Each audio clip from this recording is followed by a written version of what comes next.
시청자 여러분 안녕하십니까? BTV 대구 뉴스입니다. 첫 소식입니다. 앞으로 위기 가구를 찾아내는 개인 또는 단체에게 포상금이 주어질 전망입니다. 달서구의회가 위기가구 발굴과 지원에 관한 조례를 만들고 있는데 본회의 의결만 앞두고 있습니다. 천혜열 기자가 취재했습니다. 달서구의회가 위기가구 발굴과 지원에 관한 조례를 제정합니다. 복지문화위원회는 최근 열린 정례회에서 이 조례안을 심의 의결했습니다. 김정희 의원이 대표 발의한 이 조례안에는 위기가구 발굴 신고에 관한 규정과 위기가구 발굴에 따른 포상 규정이 포함되어 있습니다.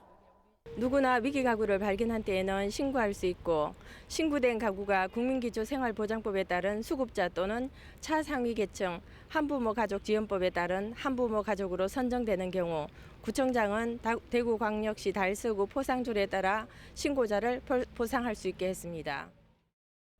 이 조례안은 위기가구 발굴에 민관이 따로 없다는 것을 강조합니다. 사회보장급여 제공에 관한 법률이 위기가구 발굴에 대한 지원 사항을 규정하고 있는 만큼 사회보장급여 지원 대상자를 발굴하는 활동에 민과 관이 협력해야 한다는 것이 골자입니다. 복지사각지대 발굴 시스템과 보건복지조직을 통해서 위기가구를 발굴하는 데는 한계가 있는 만큼 본 조례 제정이 공동체에서 함께 생활하고 있는 우리 구민이 위기가구를 적극적으로 발굴하는 계기가 될 수 있을 것으로 봅니다. 기초자치단체 차원에서의 위기가구 지원 조례는 지난 3월 관련 조례를 공포한 달성군에 이어 대구에서는 두 번째입니다. 전국 40개 광역지자체와 기초자치단체가 이 조례를 제정해 지원하고 있는 만큼 앞으로 다른 지방자치단체로 확산될지도 주목됩니다. BTV 뉴스 천혜열입니다.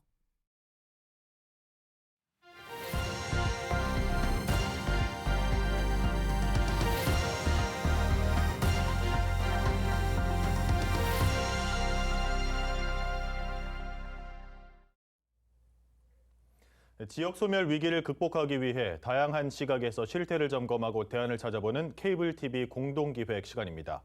11월 한 달 동안은 각 지역의 SOC, 사회 간접 자본 사업의 현황을 짚어보고 있는데요. 이번에는 도로와 공항 같은 교통망을 진단합니다.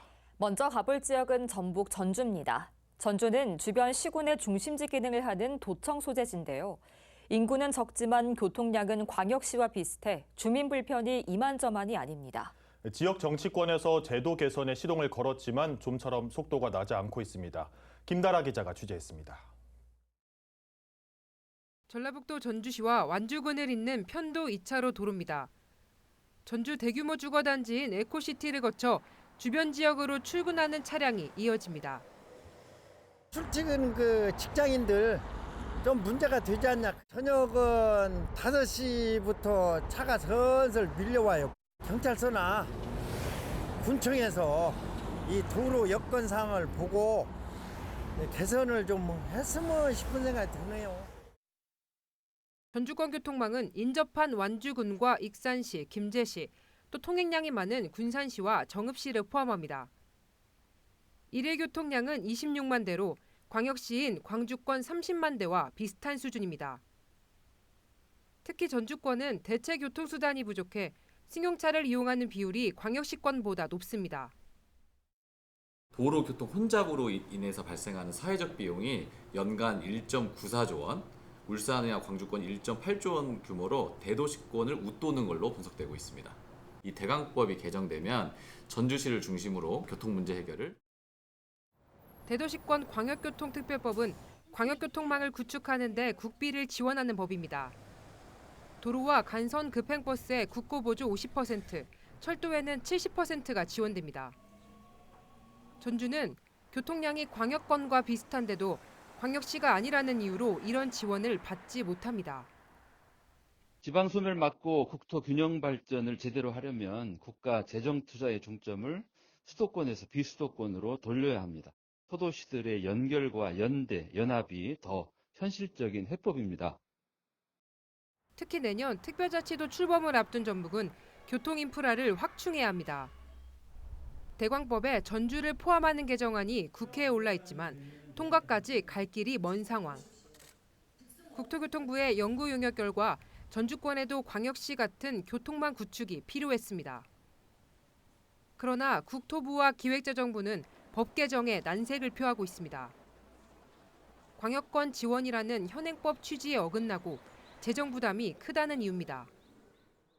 법을 바꾸어서 수도권과 또 지방 광역시 중심의 지원이 아니라 전국의 국토 균형 발전 차원에서 전라북도에도 이런 대도시권과 같은 교통 생활권을 만들 수 있도록 당연히 지원되어야 된다.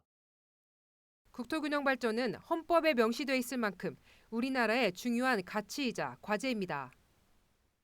대도시 중심 사고와 현행법에 갇힌 관료주의적 행정이 시민 편의를 해치고 지방 소멸을 부추기는 건 아닐지 우려됩니다. BTV 뉴스 김다라입니다. 비좁은 도로 때문에 주민들이 큰 불편을 겪는 지역이 또 있습니다. 남양주 화도읍과 수동면을 잇는 지방도 387호선은 극심한 교통 정체로 몸살을 앓고 있는데요. 지역 균형 발전과 교통난 해소를 위해 주민들이 도로 확장 사업을 요구한 지 18년 만에 사업이 본격화되고 있지만 착공은 하세월입니다. 딜라이브 양재정 기자입니다. 남양주시 화도읍 가곡리와 수동면 운수리를 연결하는 지방도 387호선. 주말과 출퇴근 시간에는 교통 정체가 심해 지역 주민들은 끊임없이 이곳을 4차선으로 넓혀줄 것을 요구하고 있습니다. 너무 답답하네요. 답답하고 여기서부터 지금 가곡초등학교까지 인도도 없잖아요. 인도. 여기 한 20여 년을 이렇게 기다렸는데. 지방도 387호선 확포장 사업이 18년째 제자리 걸음을 하면서 작년 8월 지역 주민들은 참아왔던 감정을 표출했습니다. 비상대책위원회까지 구성해 1000여 명이 참여한 대규모 집회를 개최했습니다. 하루 이틀이 아니고 수십 년간 아주 교통 지옥에서 살고 있습니다. 주민들의 고통은 이루 말할 수 없고 지역 경제도 다 망칠 좀 이런 지경에 있습니다. 지역 주민들의 반발이 확산되자 도로관리 주체인 경기도는 급하게 주민 달래기에 나섰습니다. 김동연 경기도지사가 직접 가곡리 현장을 찾아 예산 편성을 약속했습니다.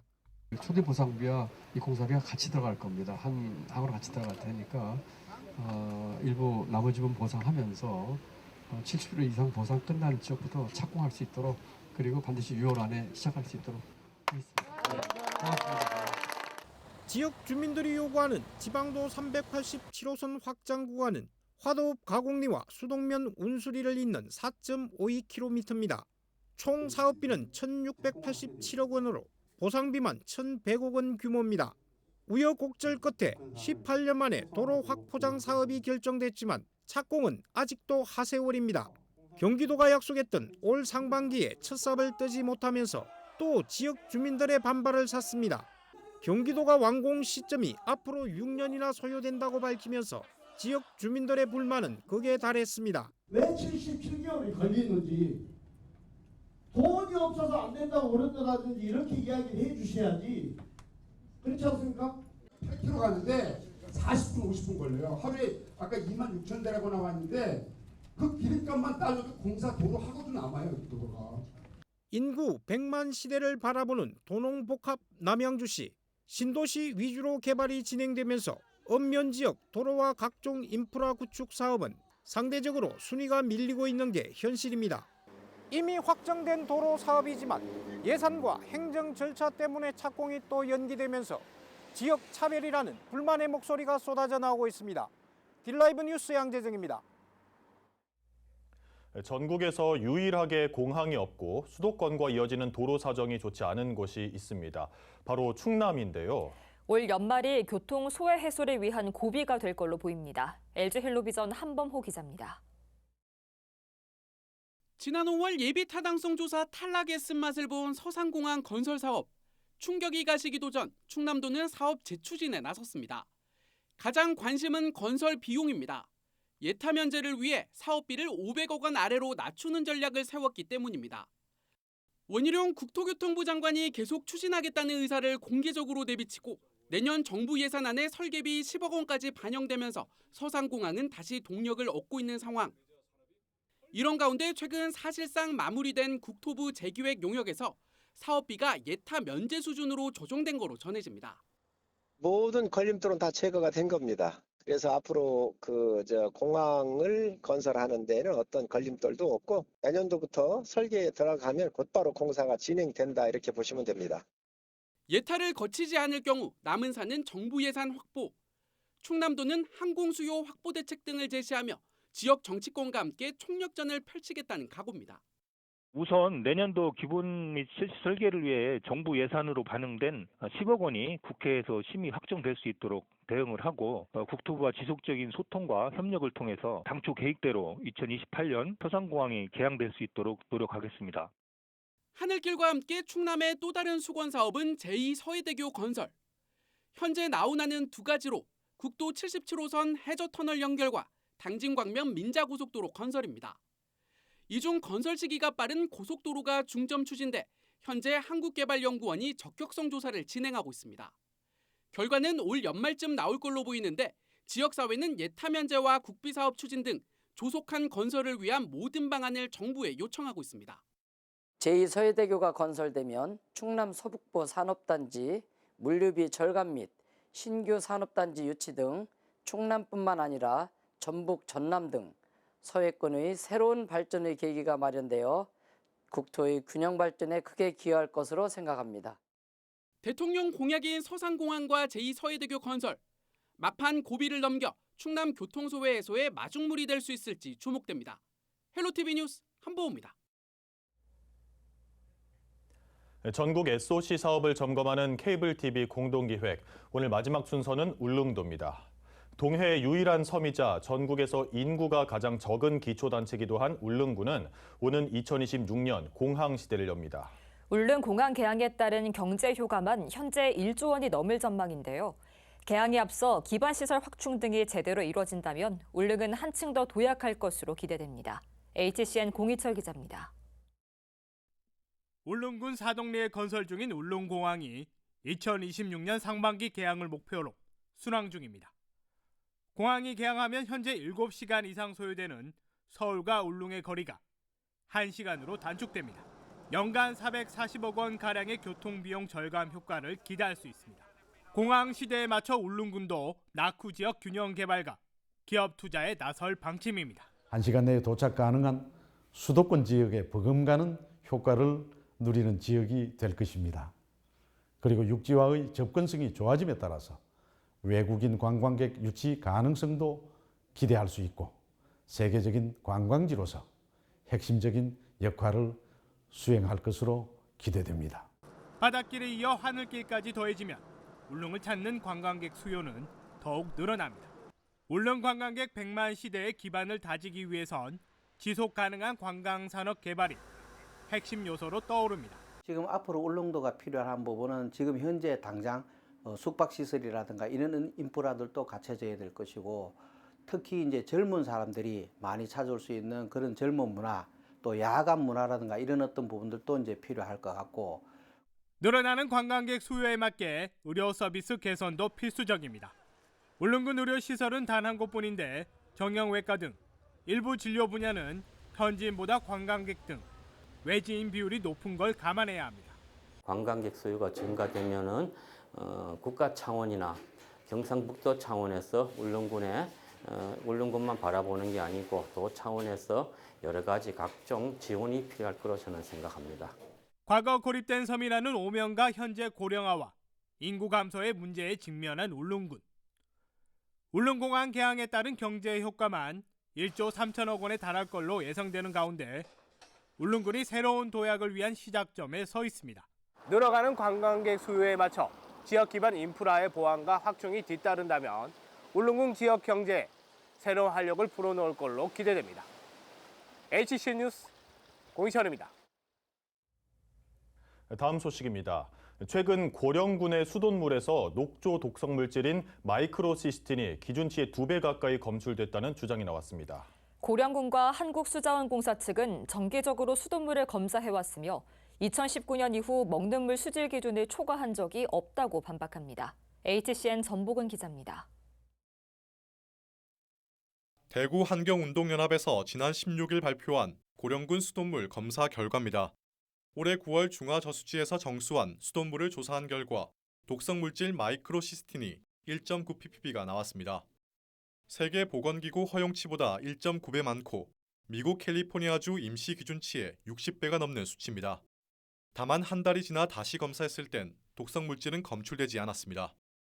주민들이 마시는 물에서 기준치 이상의 독소가 나왔기 때문에 이것은 대단히 엄중한 사태로 저희는 지켜보고 있습니다.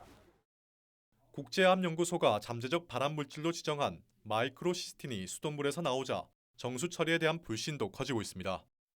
먹는 물에서 문제가 생겼는데 여기에 대한 책임은 누가 져야 되나? 주민이 질 수 없잖아요. 결국은 고령군수가 져야 되고 또는 이제 강물을 관리하는 환경부 장관이 져야 되고 오히려 정부가 져야 되잖아요. 그죠? 고령군은 취소한 관리를 한국수자원공사에 맡겨 매달 수돗물을 검사해 왔지만 2019년 이후 마이크로시스틴이 나온 적은 없다고 반박합니다.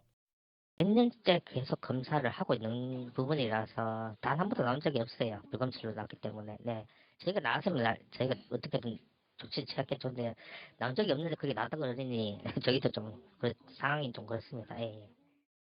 또 환경단체 측의 조사 결과와 상관없이 매월 시행하던 수질 검사를 주 1회로 늘리고 검사 장소도 추가하기로 했습니다. HCN 뉴스 전보글입니다.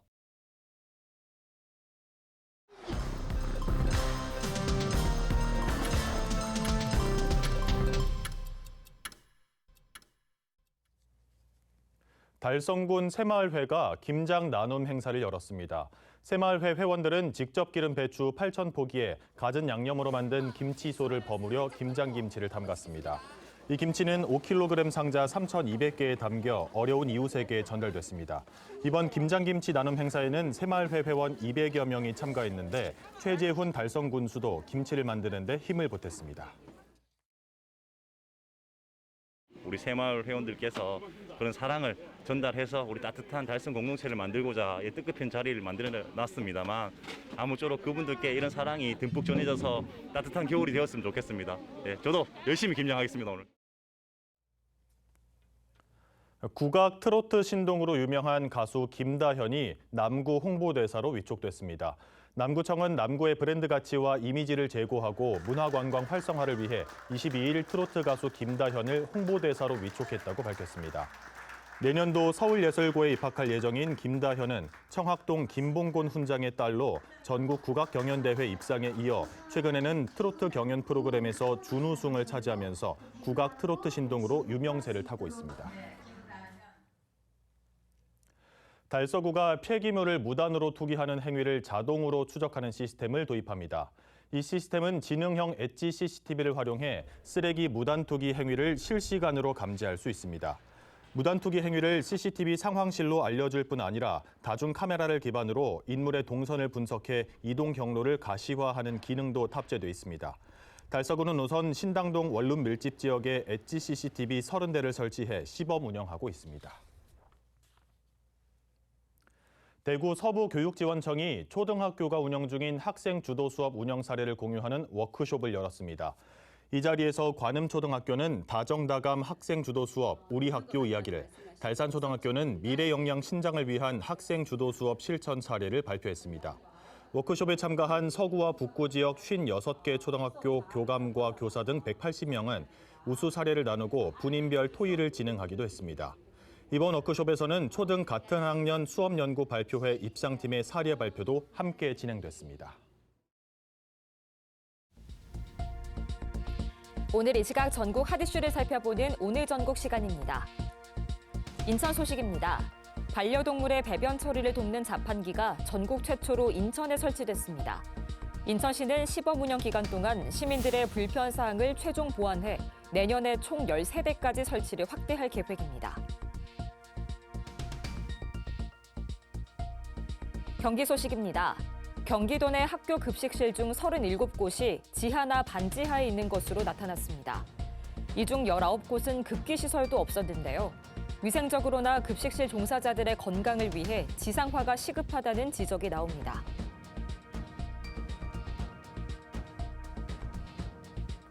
계속해서 경기 소식입니다. 경기 지역이 반도체 중심지로 부상하면서 도내 지자체마다 반도체 도시가 되기 위해 사활을 걸고 있습니다. 이천시도 특화단지를 비롯한 첨단 산업 유치에 뛰어들었는데요.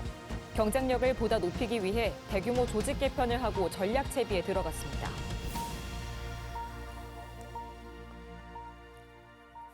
세종 소식입니다. 금강을 횡단하는 보행교인 세종시 이응다리에서 다음 달 2일부터 한 달 동안 2023 세종 비축제가 열립니다. 야간 경관 명소인 세종시 이응다리는 한국관광공사가 주관한 대한민국 밤밤곡곡 100선에 선정되기도 했습니다. 이상 이 시각 전국 소식이었습니다.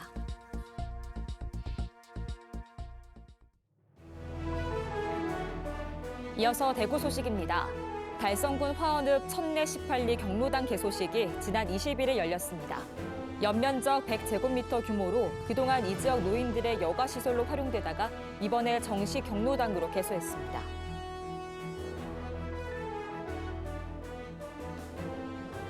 달서구가 3개월 동안 뚜렷한 이유 없이 방이나 집에서 벗어나지 않고 있는 청소년에게 자립 지원 시스템을 제공합니다. 지역에 180여 명이 있는 것으로 알려져 있는데 이들에게는 심리적, 사회적 관계 회복을 위한 맞춤형 서비스가 제공됩니다.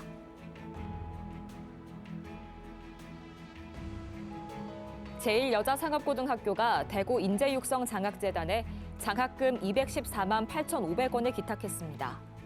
학교 축제 운영 수익금을 의미 있게 사용하기 위해 기탁을 결정했다고 밝혔습니다.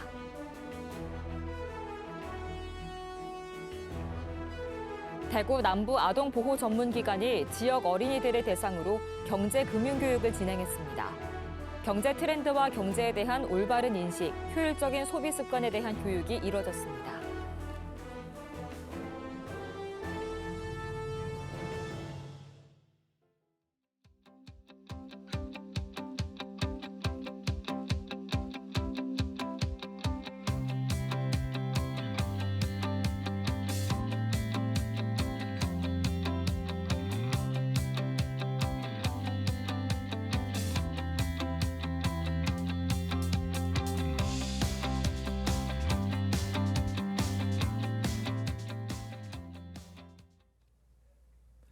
교통망 확충 등 SOC 건설은 국가의 100년 대계를 결정짓는 사업입니다.